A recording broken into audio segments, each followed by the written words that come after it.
10th, 2021 meeting of the Bend Pine School Board of Directors to order. Tonight we have ASL interpretation to my right. I would also offer that we have Spanish translation available. Joel, could you please provide our Spanish-speaking community with information on their services? Take off your mask! We can't hear through the mask. Why don't you wear a diaper on your face? Thank you. Yep. Oh, that's a rowdy grip to them. This is going to shut down. They're going to shut this down. You. No, you.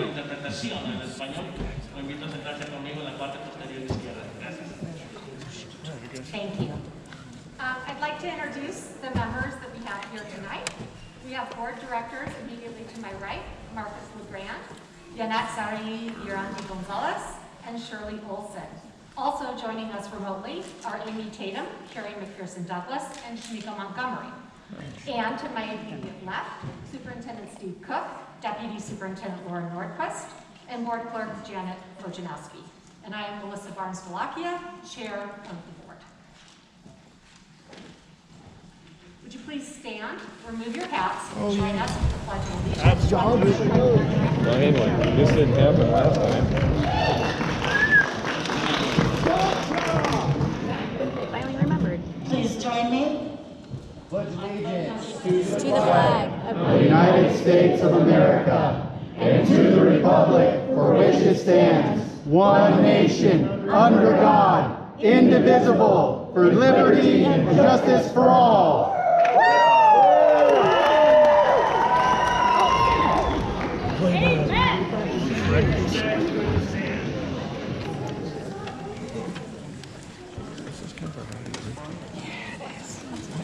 There are comments that are extremely offensive coming from the back of our audience, and I need to remind us that in keeping with KKAR, visitors to district facilities, permission to visit will be denied if visit becomes disruptive to orderly operations. Please refrain from those types of comments. We will now move to agenda item 3, review of the agenda. Are there any changes to the agenda? Madam Chair, there are no recommendations of changes coming from the superintendent and our district team. Melissa, can you hear me? Yes. Wow. Sorry, Steve, for interrupting. I would like to add an agenda item to discuss masks at board meetings in the future. It may be slightly a moot point given the governor's announcement, but we don't know the full scope of that. So I would like to add that to the agenda. Thank you, Amy. And then are there two board members that support Board Director Tatum's suggestion to add this to our agenda tonight? Yes. I support adding this to the agenda. I do as well. So we have 3 board members in keeping with our governance policy 5 that would like to have this to be added to the agenda. So we will add this as item number 8 to our agenda. Janet, can you please do so? Thank you. All right. A note for our stakeholders. We take public comment on district-related items at or near the start of our regular meetings. I have your sign-ups, and so we will proceed in that order. We will move on now to agenda number 4. The board and district leadership value communication from students, from families, from staff, and from community members of our district, as it helps to guide the work of Bend Pine Schools. Public comment is just one of many avenues available to ensure this connection. Members of the public may always submit thoughts, questions, or concerns to the board, as well in writing, via email, and many individual board members are open to making themselves available through phone, through video connections, and through in-person conversations. This said, I want to remind the public that while this is a meeting of the Board of Directors that takes place in public, it is not a meeting with the public. It is a meeting of the board to conduct district business. As such, the board will not respond to public comment made during tonight's meeting. We will listen and issues may be reported and referred to the proper staff member for follow-up with you. We will now open for public comment to hear from stakeholders on topics in the order that they appear on the agenda. Our policy is to hear a maximum of 10 minutes of comments per agenda item to honor the time of all participants and to ensure the core work of the board is completed during this meeting.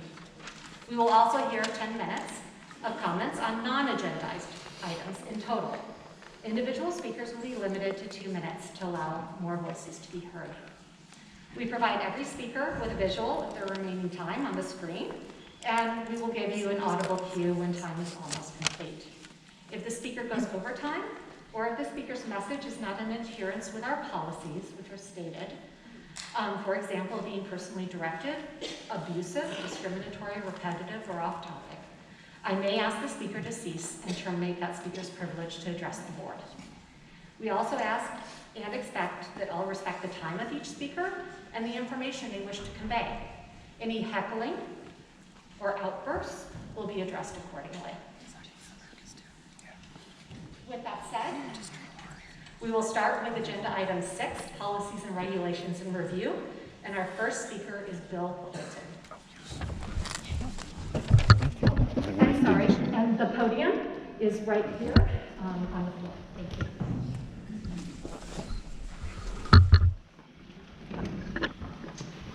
Hi, my name's Bill Colton. I'd like to address the school board policies of these meetings, observations that I've seen in the meetings, prior meetings on Zoom and recent listening meetings. I felt that the board was just checking the box that we had a meeting, and that's how I felt. I sense that the board has its own agenda, which I don't feel represents the people here tonight, and most importantly, the parents and the students.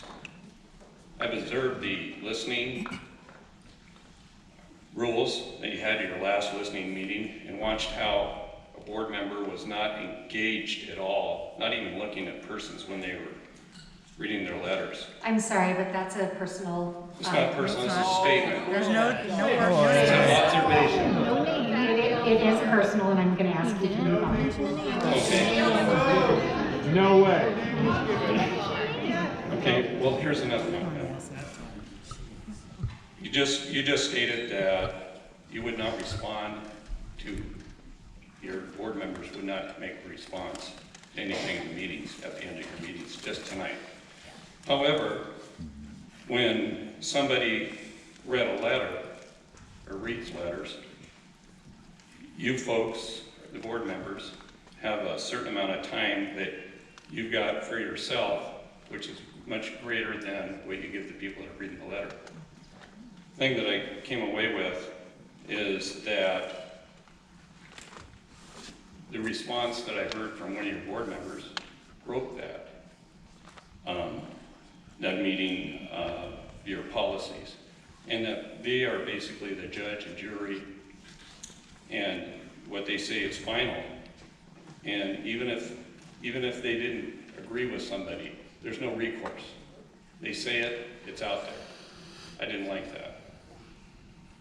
Okay, and then most recently, I know you're probably going to shut me down, but we had a listening format, again, where a board member did not follow the prearranged formats, and we had several outbursts, and I found that this was very disruptive, and I believe that we deserve better than this.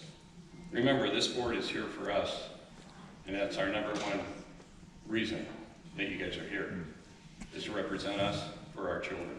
Thank you.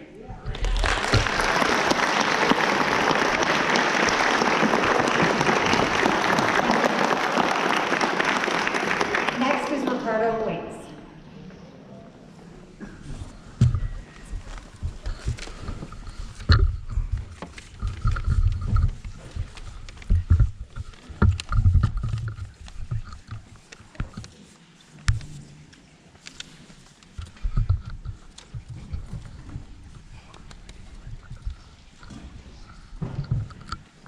Good evening. Ooh, that's hot.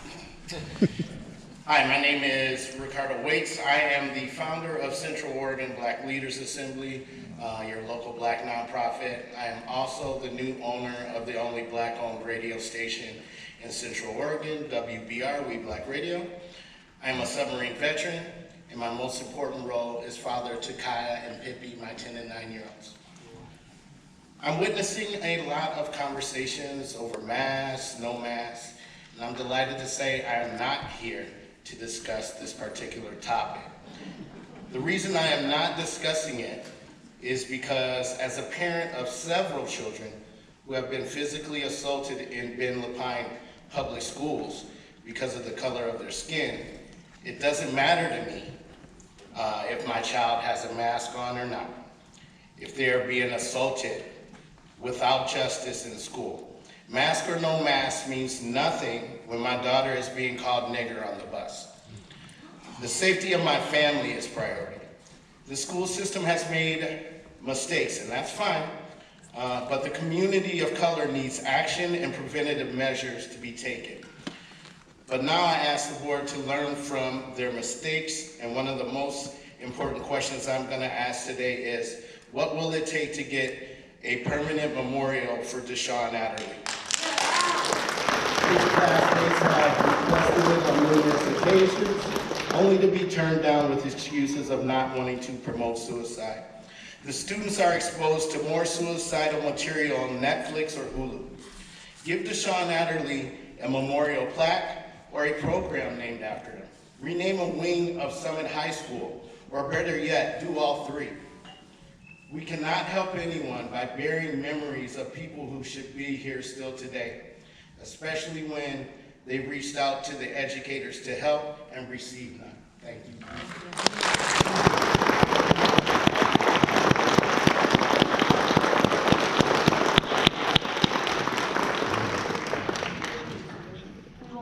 We will now move to public comment on action item 7, Ready School Safe Learners update.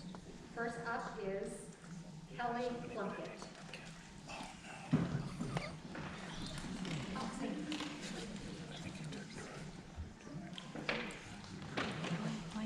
You can wear it up. Feel less safe.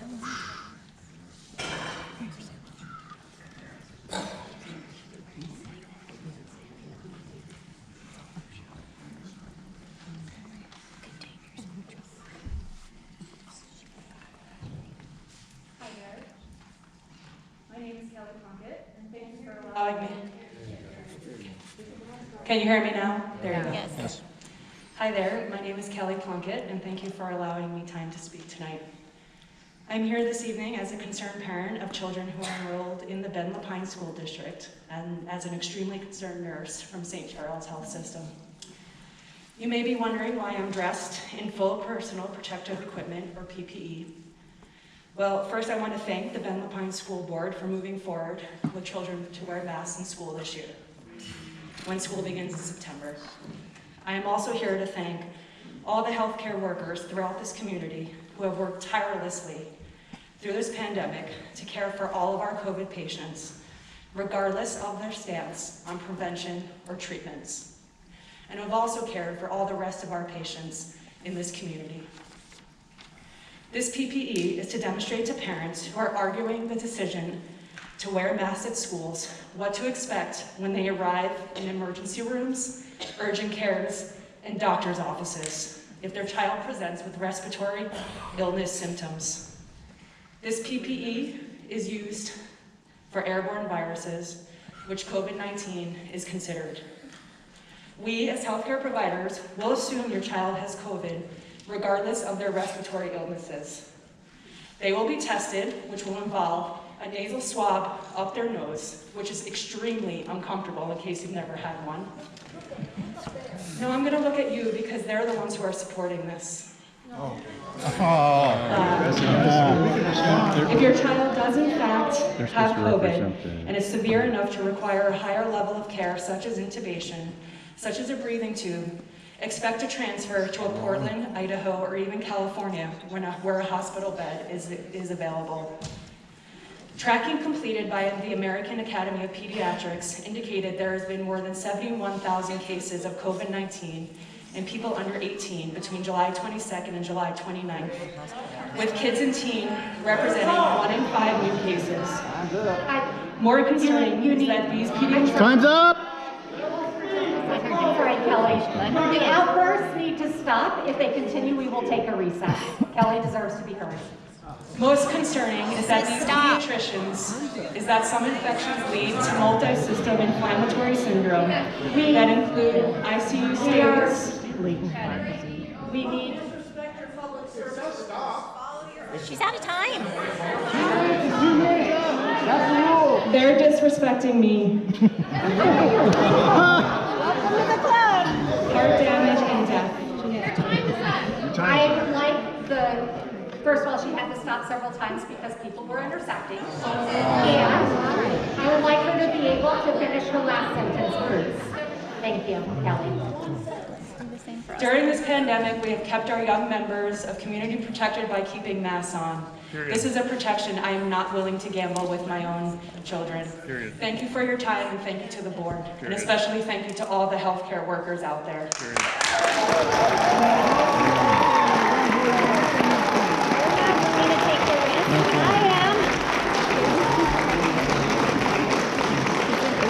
See what I mean about the phone out, if they stop and what do they do? They're judging you.